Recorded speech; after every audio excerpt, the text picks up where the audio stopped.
Hello দর্শক, আসসালামু আলাইকুম। নতুন একটি ভিডিওতে আপনাদের স্বাগতম। দর্শক, আজ আমি আপনাদের দেখাবো এই 42 ডিগ্রি তাপমাত্রায় সূর্য যে তাপ পড়েছে তাতে মানুষের বেঁচে থাকায় কষ্টকর হয়ে গেছে।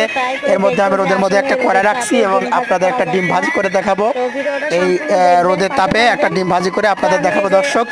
তেলটা একটু দিয়ে দর্শক, আমি কড়াই দিয়েছি এবং তেল ঢেলে দিলাম এবং আধা ঘন্টা ওয়েট করব। আধা ঘন্টা পরে আমি ডিমটা ভেজে আপনাদের দেখাবো।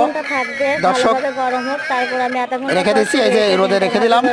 তো সবাই ভিডিওটার পাশে থাকবেন। দর্শক, এবার আধা ঘন্টা পরে আমি ফিরে আসছি এবং আপনাদের ডিম ভাজি করে দেখাবো।